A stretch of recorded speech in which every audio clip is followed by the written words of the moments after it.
कि उसने चीन के लिए जासूसी की और उसने चीन को राफेल के सीक्रेट बेचे और वो सीक्रेटली चाइना की यात्रा पे भी गया। पायलट की खबर बाहर निकल कर आती है तो कहते हैं कि साहब चाइना के JF-17 ने राफेल को मात दे दी है।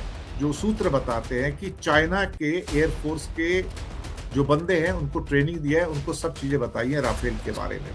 आरोप इन पर निकल कर आया कि इनके साथ चाइनीज एजेंट जुड़े हुए थे जो इनसे संवेदनशील जानकारी निकलवा निकलवा कर अपने काम में ले रहे थे। सच बात तो ये है कि भारत के लिए ये एक किस्म से बहुत बड़ी चेतावनी है, क्योंकि भारत शायद अभी भी उतना शायद तैयारी में नहीं है।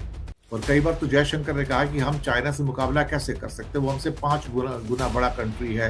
ये फ्रांसीसी नेवी में रहते हुए बिना अपने सीनियर्स को इन्फॉर्म किए चाइना गए और चाइना जाकर वहां पर ट्रेनिंग दे दी।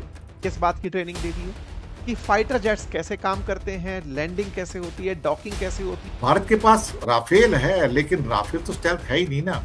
उसको तो बड़े आराम से ये S-400 वगैरह कैच कर लेते हैं। अब आप कहोगे मैं S-400 की बात क्यों कर रहा हूँ? JF-17 और J-10 को लेकर के कहा कि इस तरह से पाकिस्तान के पास जो J-10 है उसने राफेल को मार गिराया। इस तरह से इन्होंने थंबनेल बनाकर अपना वीडियो डाला था कि उसने चीन के लिए जासूसी की और उसने चीन को राफेल के सीक्रेट बेचे और वो सीक्रेटली चाइना की यात्रा पे भी गया।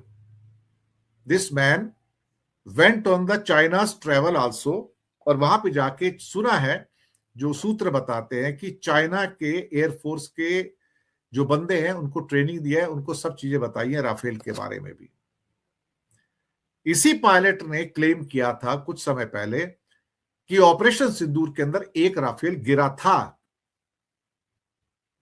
और चाइना की मदद से गिराया गया था। कंफर्म न्यूज उसने बताई थी ये, कि इसको कोई डिनाई नहीं कर सकता कि 1 Rafale was downed by Pakistan fighter aircraft. ये बात पुख्ता तौर पर उसने कही थी।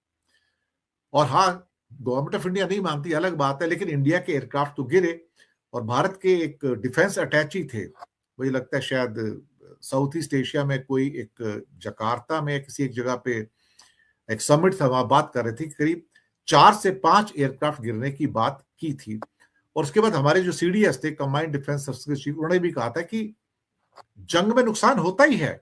अगर इसमें नुकसान हुआ एयरफोर्स का या किसी और का भी, तो उसमें कोई नई बात नहीं है। यानी कि एक्सेप्टेंस तो है कि हाँ आपके विमान गिरे हैं, नंबर नहीं बताएंगे, लेकिन नंबर तो कभी ना कभी बाहर निकल कर आ ही जाते हैं।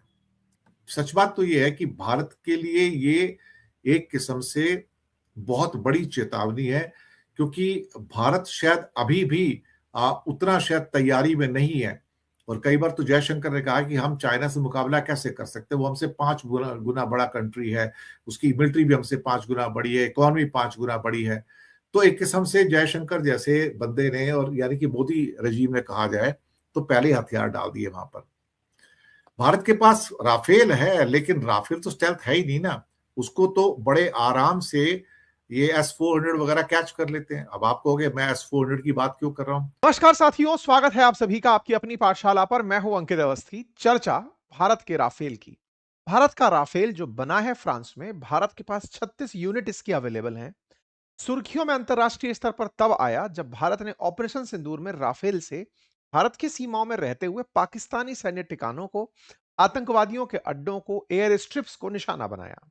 भारत पाकिस्तान के बीच में जिस तरह से ऑपरेशन सिंदूर के दौरान फाइटर जेट्स का शक्ति प्रदर्शन हुआ और भारत ने जितना पॉइंट पॉइंट के साथ प्रिसाइजली अटैक किया, चर्चा दुनिया भर के अंदर लड़ाकू विमानों को लेकर छिड़ गई। एफ फाइटर जेट में राफेल बढ़िया है या F-35 बेहतर है, F-16 बेहतर है, सुखोई बेहतर है या फिर JF-17 चाइना वाला बेहतर है, एक होड़ मच गई। ऑपरेशन सिंदूर जहां एक और राफेल का शक्ति प्रदर्शन कर रहा था, वहीं दूसरी ओर दुनिया भर में चाइना की मदद से पाकिस्तान फेक नैरेटिव फैला रहा था। फेक नैरेटिव इसलिए भी क्योंकि चाइना भी अपने फाइटर जेट्स दुनिया को बेचना चाहता है, लेकिन बदकिस्मती से उसके एक भी फाइटर जेट ने युद्ध में पार्टिसिपेट नहीं किया है, क्योंकि चाइना खुद युद्ध करने से डरता है। इसीलिए पाकिस्तान की मदद से उसने एक फेक नैरेटिव वॉर चलाना शुरू किया और कहा कि हमने भारत के राफेल गिरा दिए हैं अपने फाइटर जेट्स से। तो असल में जो पाकिस्तान के पास JF-17 है, जो चीन निर्मित हैं, उनसे उन्होंने भारत के राफेल गिरा दिए। टेक्निकली भारत के राफेल फ्रांस के राफेल हैं, फ्रांस से हमने परचेज किए हुए हैं।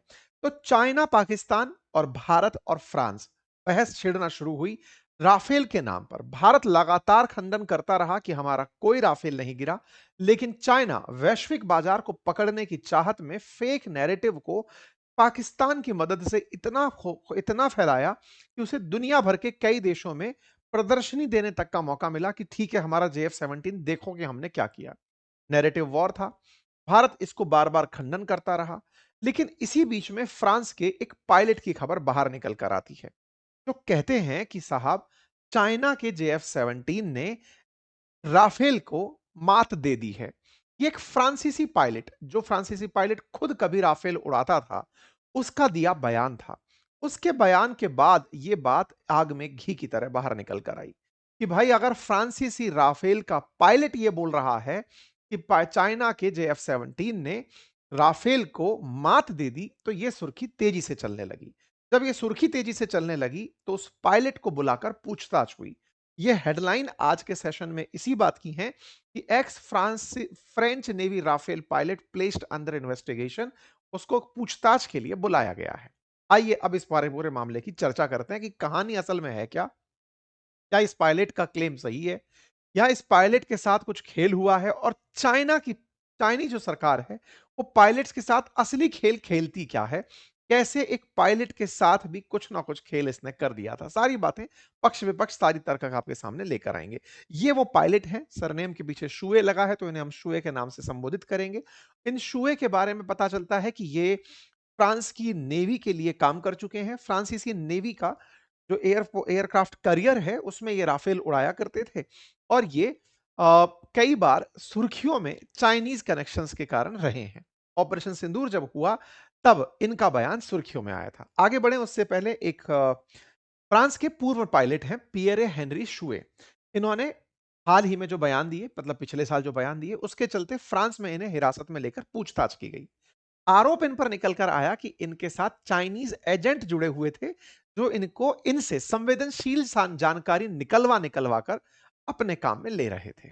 इन्होंने उन्हीं दौरान YouTube पर एक वीडियो बनाकर डाला और कहा कि हमने किस प्रकार से, मतलब चाइना वालों ने किस प्रकार से राफेल को निशाना बनाया।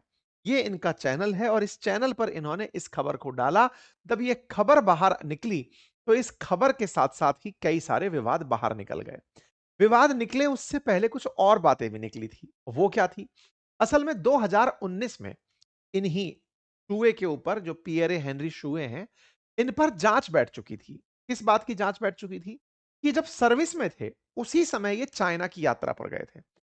अक्सर जब आप सेना में हो, किसी प्रशासनिक सेवा में हो, आपको विदेश यात्रा से पहले सरकार से परमिशन लेनी होती है। फ्रांस में भी यही नियम है। ये फ्रांसीसी नेवी में रहते हुए बिना अपने सीनियर्स को इन्फॉर्म किए चाइना गए, और चाइना जाकर वहां पर ट्रेनिंग दे दिए। किस बात की ट्रेनिंग दे दिए? कि फाइटर जेट्स कैसे काम करते हैं, लैंडिंग कैसे होती है, डॉकिंग कैसे होती है, टेक ऑफ कैसे होता है, फाइट्स कैसे होते हैं, प्रिसिजनल स्ट्राइक कैसे होती है, और राफेल कैसे काम करता है। ये राफेल के बारे में ज्ञान उलटकर पाक चाइना में चले आए 2019 में। इनके ऊपर जांच बैठना शुरू हुई। जांच के नतीजे आते उससे पहले तो ये राफेल के ऊपर चाइना की तारीफ के पुल भी बांध दिए। 2018 में जब ये गए थे, तब इन्होंने एयरक्राफ्ट करियर पर कैसे लैंडिंग होती है, उससे रिलेटेड काफी सारी जानकारियां वहां पर प्रॉपर तरीके से साझा की थी। इनकी जांच जब होना शुरू हुई, तो चर्चा अप्रैल 2025 की निकल कर आई, जब इनके मामले को पब्लिक प्रोसिक्यूटर के सामने रखा गया कि साहब, ये इस प्रकार से कहीं ना कहीं विदेशी शक्तियों के साथ हमारी खुफिया जानकारी साझा कर रहे हैं। इंटरेस्टिंग है, मई 2025 में भारत और पाकिस्तान के बीच ऑपरेशन सिंदूर हुआ है, और इनके ऊपर जांच पहले से ही बैठ चुकी थी। और जांच के साथ साथ यह बात भी कि इन्हें कहीं ना कहीं चाइना के द्वारा कुछ ल्यूक्रेटिव ऑफर्स दिए गए थे, यानी कि कुछ पैसे खिलाए गए थे, जिसके चलते ये सर्विसेज में रहते हुए चाइना गए थे।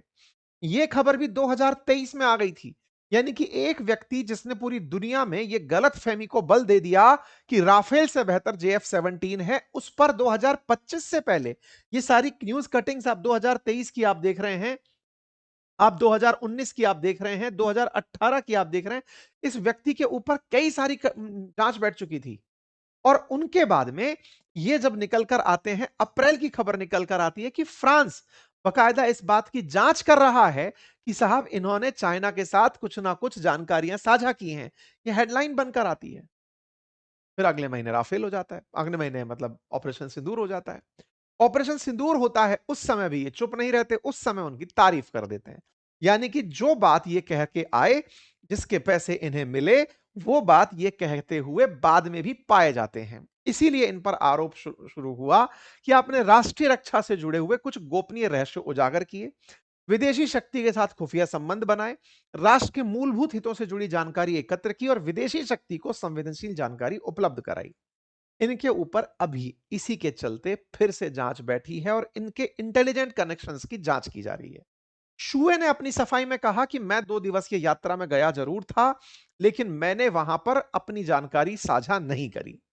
लेकिन साहब, ऑपरेशन सिंदूर में ही इनका विवादित बयान चर्चा में रहा था, जब इन्होंने 14 मई को अपने डाले गए एक वीडियो में कहा कि पाकिस्तानी वायुसेना का J-10 और J-10 लड़ाकू विमान और PL-15 लंबी दूरी की जो मिसाइलें हैं, उन्होंने राफेल को मार गिराया। इन्होंने बाकायदा JF-17 और J-10 को लेकर के कहा कि इस तरह से पाकिस्तान के पास जो J-10 है, उसने राफेल को मार गिराया। इस तरह से इन्होंने थंबनेल बनाकर अपना वीडियो डाला था कि इनका JF-17 और J-10 राफेल किलर हैं और चीनी वायुसेना का अब तकनीकी दबदबा स्थापित हो चुका है।